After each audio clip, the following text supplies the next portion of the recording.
At the ocean surface, a human body already carries the weight of the atmosphere. If you descend, seawater adds pressure relentlessly, while breath, blood, and judgment become limiting systems. The question sounds like a search for one fatal depth, but no universal number exists. Survival changes with breath holding, supplied gas, compression rate, exposure time, temperature, and protection. An unprotected swimmer, a saturation diver, and a submersible passenger occupy entirely different physical situations. The body is mostly liquid and does not crush uniformly like an empty metal container. Its gas-filled spaces, however, respond strongly as outside pressure rises. Oxygen can run out, gases can become toxic, and ascent can create dangerous bubbles. Cold water can disable movement before pressure reaches the most exotic physiological limits. The investigation must therefore descend through several boundaries, rather than announce a single record. Each deeper layer removes one solution while demanding another adaptation or machine. Direct human evidence comes from diving, medicine, and controlled pressure exposure. Beyond tested conditions, predictions remain physiological extrapolations rather than demonstrated survival. The deepest seafloor is reachable by humans only when a rigid hull preserves near-surface pressure. Our descent begins without that hull, where the body must meet the surrounding ocean directly. Pressure increases by roughly 1 atmosphere for every 10 meters of seawater depth. Near 10 meters, you experience about twice the absolute pressure present at the surface. That early interval produces the largest proportional change in gas volume.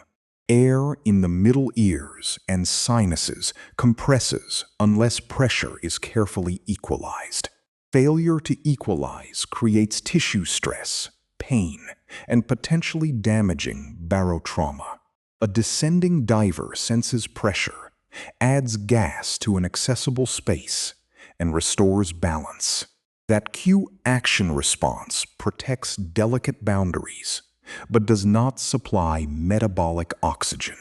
During a breath-hold descent, lung gas compresses, and the chest must accommodate shrinking volume.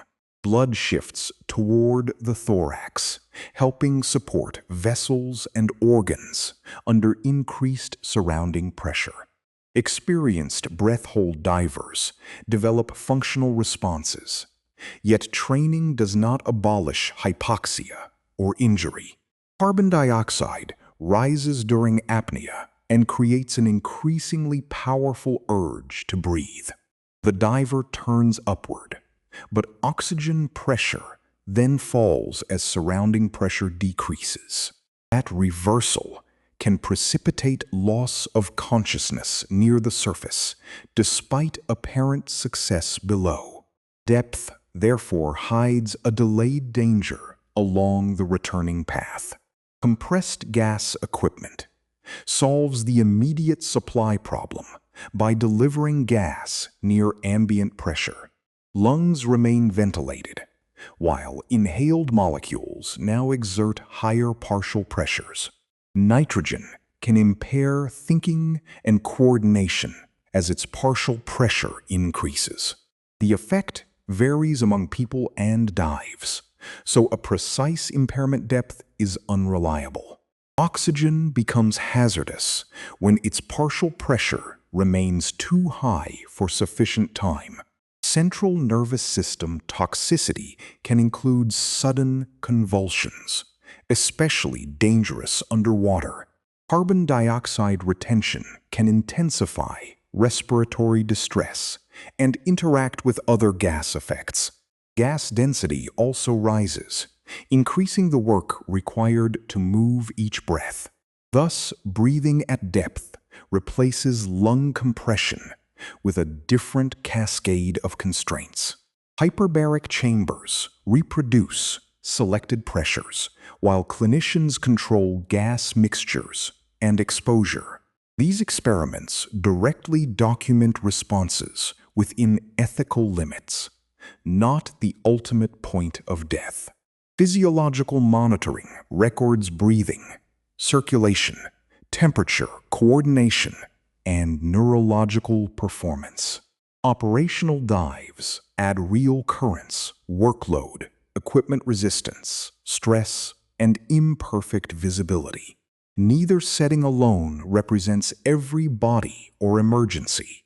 Replacing much nitrogen with helium reduces nitrogen narcosis and breathing resistance at great depth.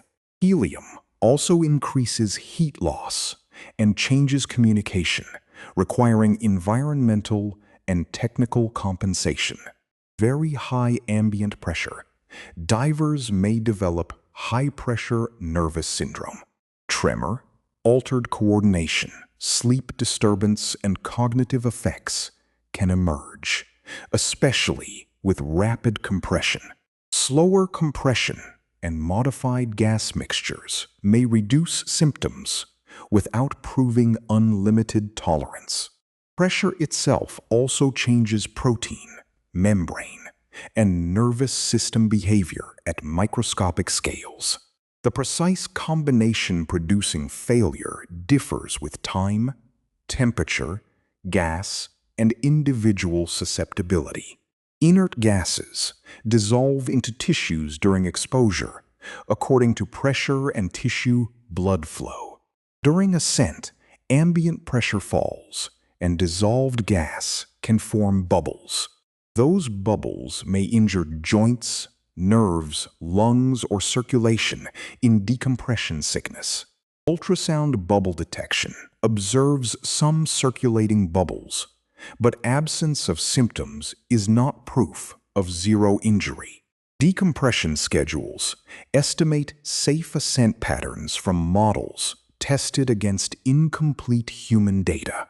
They reduce risk rather than converting a hazardous exposure into certainty. At saturation, tissues eventually approach equilibrium with the breathing environment.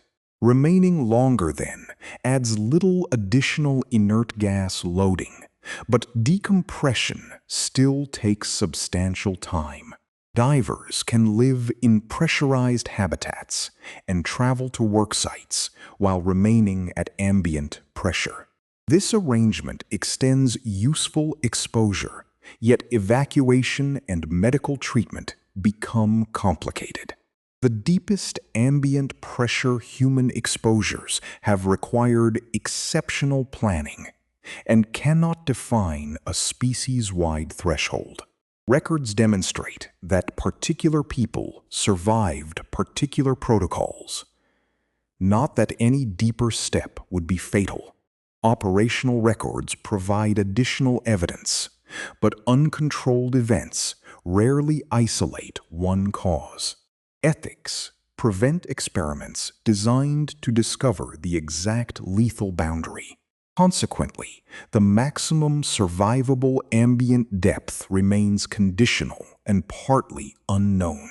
The body's practical limit appears long before the ocean's deepest trench. When you leave a protected chamber, pressure is only one member of a hostile environment. Cold strips heat into water far faster than still air at the same temperature. Vasoconstriction preserves core heat, shivering raises production, and both responses eventually become inadequate. Gloves thicken, dexterity declines, seals fail, and a minor task can become an emergency. Darkness removes visual orientation unless lamps and instruments replace sunlight. Current increases workload, which raises carbon dioxide production and breathing demand. A diver notices resistance, works harder, retains more carbon dioxide, and loses clear judgment. That sequence can amplify narcosis, panic, and oxygen management errors. Equipment carries gas, but also creates failure points at valves, hoses, heaters, and communication links. Teams respond with redundancy, rehearsed procedures, and surface support because physiology offers little reserve. Commercial and scientific diving, therefore, treats depth as an integrated system problem. Medical screening can reduce known risks without identifying every hidden vulnerability. Repeated exposures may create cumulative concerns, although individual outcomes and mechanisms remain variable. Inside a one-atmosphere diving suit, the person avoids ambient pressure while joints bear external loads. Inside a submersible, a strong pressure hull carries nearly the entire oceanic force. The occupant breathes ordinary cabin gas and faces confinement, carbon dioxide control, and mechanical reliability. At trench depth, survival then depends chiefly on hull integrity and life support. The human body has not become pressure-proof.